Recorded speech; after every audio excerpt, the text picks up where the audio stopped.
We'll get started here. I'm going to ask Senator Anna Batarte to open us up with a word of prayer. Gracias, Mr. Chairman. Bow our heads. Dear Lord, thank you for bringing us today. Please guide us in our deliberations and our discussion today for what's best for the people of Georgia. Guide us as we travel home safely this evening. In your name, amen. Thank you, Senator. I'm going to follow up with Representative Hogan first. Said Representative Hogan, if you want to, we'll complete the discussions on HB 1011 and see what our committee wants to do with you. Thank you, Mr. Chairman, members of the committee. This is House Bill 1011, LC 393152, and it simply does one thing. It does away with the permitting of strobe lights on slow-moving vehicles. The permit's $2, and DOT and the Department of Revenue support this bill because they're losing money on the $2 permit. One of the things I hope that everybody will look in your folder there, you see we had our Senate research folks do a little bit of work on what a strobe does, how it works, what's going on with it. I know Dr. Watson had some concerns on the potential for creating a seizure, and so if I'll give you all a few seconds to read through that memo that Ms. Dawson did for us. Thank you, Ms. Dawson. And I'll be glad to take any questions if there are any. If you have any questions for fine chairman and House. Thank you. If not, I'll entertain a motion whenever y'all get ready.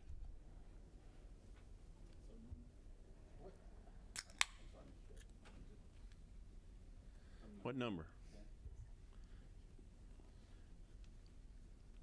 I'm in the Senate, so I'm a little slower than you guys. What is a slow vehicle? It does 25 miles an hour and is permitted on a road that has 35 mile an hour speed limit.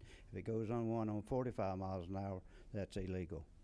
Okay. And it's like a larger golf cart, and they were used on Sea Island when they had the meeting over there with all the presidents around.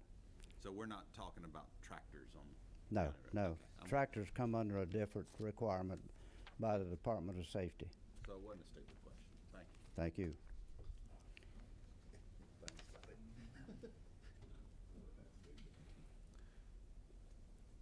I believe Senator Jones, I'm going to call on you for a motion. I move to pass. Is there a second? A second from Senator Gooch. Any discussion?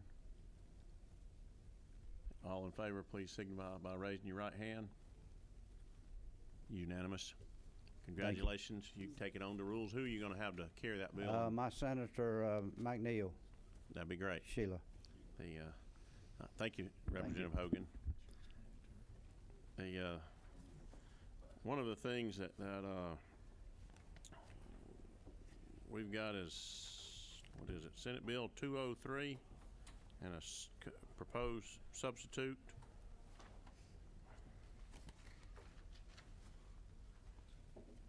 And when you look at it, there is a change between what we discussed at our last meeting and this meeting. And if you look on line 26, the 25 and 26, the electronic device would be secured in a stand or mount which is designated to support the device which is attached to the front windshield or dashboard. Basically, puts the device up at eye level in the vehicle with the driver, and this is to allow for the use of a electronic device while you're at a full and complete stop at a traffic control device. If there's any questions, I'll be glad to entertain those. But a traffic control device would be a traffic light or a stop sign, or you could pull over on the shoulder of the road, and that is one other location that you could do this. Is this your bill? This is a bill that's been stuck in public safety. Said and Senator Gooch was not kind enough to let me change out his bill to Sooner good, get- improve transportation. And what this really does, just This so is you a know, Vehicle for your. this is another vehicle to move the bill. Said they, and quite honestly, this is, I feel very strongly that what you see if you go out here in Atlanta traffic, people getting frustrated with somebody looking down at their phone, they're hiding their phone from law enforcement, and they're missing lights, they're creating road rage, they're creating accidents even more so because their phone is hidden. And that's where, for me, what I'm trying to do is move traffic, move our people forward, and do it safely. And, you cannot run over anybody if you're at a complete and full stop. And that's where, for me, the principle of this whole concept is you can only do this when you're at a full and complete stop. If you're moving, said they, and you're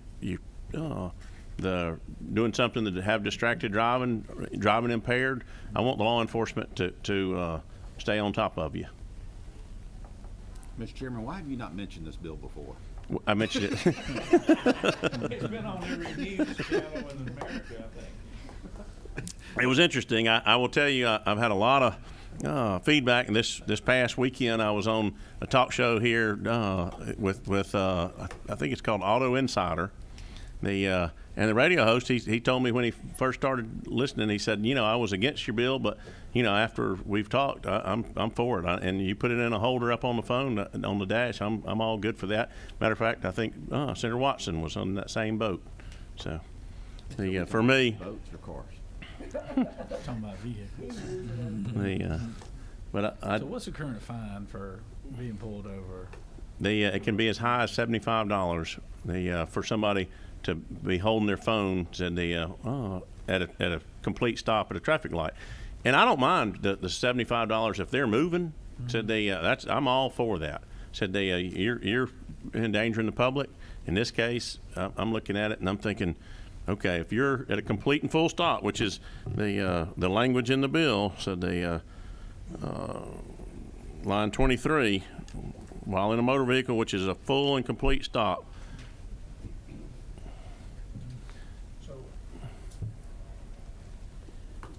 Memory now. So if it's on the dash here or off the windshield, you can touch your phone. You can touch your phone as long as you're at a full and complete stop. If you needed to look from one text message to another. My Uber driver.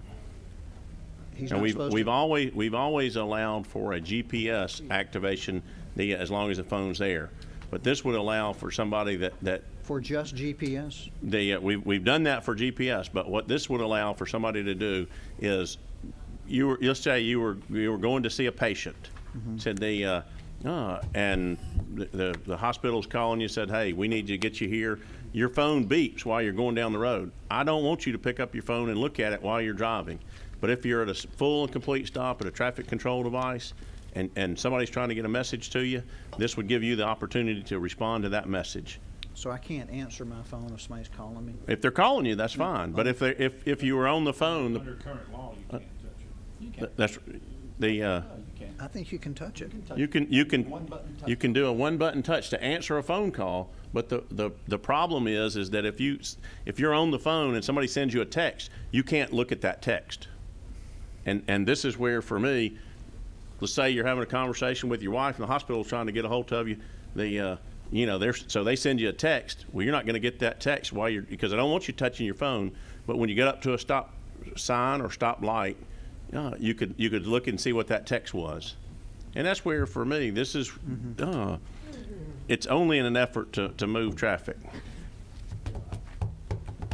Yeah, I just pull on the side of the road, And believe it or not, Senator Lucas, if you pull over on the side of the road and you're not legally parked, it's against the law.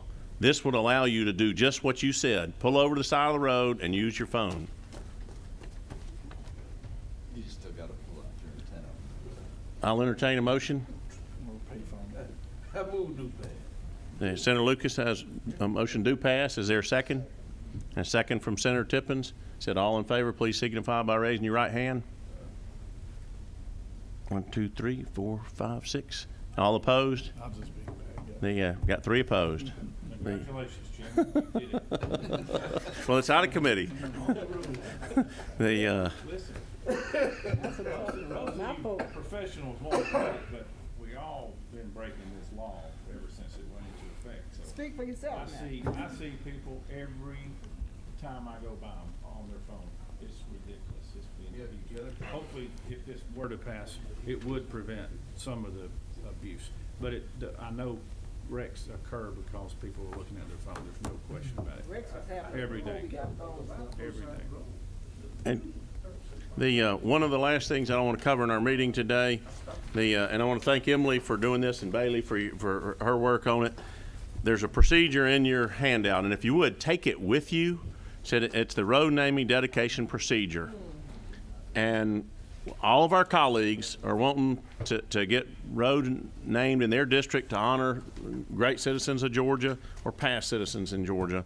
And for me, if you would, help me to disseminate to our colleagues in the Senate what they need to do in order to get a road dedicated or an intersection dedicated. But because I don't want anybody to come back and say, hey, I didn't get a chance to do this to honor one of my constituents, take that with you. And if you look on the next handout, Change from last year. these are all what we have right now on the procedures are the same. Procedures are the same as last year, but then you'll see a list of resolutions that we have right now that are pending, and we do a colossal road naming bill between the House and the Senate, and these are what we have on file right now. So if you know of somebody that's trying to name something and it's not on this list, said by all means let me and Emily know. We want to make sure that we're getting what you want done. Mr. Leader. Thank you, Mr. Chair. On Senate Resolution 503, it was brought to my attention by family members that there is one date is a little off. What's the procedure for amending the thing? We just bring it and amend it here? Like, that would be the correct thing. Okay. Now, as far as the date, is that in the resolution or is it changing anything on the naming itself? It's in the resolution. Okay, because the ad that was run, we want to make sure we're not in conflict with the ad that was run locally. No. Any other questions?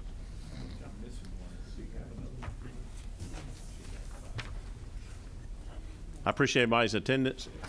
Got a hand up? Oh, Ms. Dole? Just clarify that if you do have any changes that need to go into the sub, we can let the staff know that, and then we can prepare it, because usually we have to prepare it beforehand. Yeah. And it's very big, so go ahead and get it on the front end and not print it out and then have to do a sub in committee. Who do you want me to get that? If you can just give it to, Emily, and then she'll pass it on to me, we usually compile anything that needs to be changed in that sub. Thank you. Thank you very much, Jenna. Any other questions? We stand adjourned. I appreciate your attendance.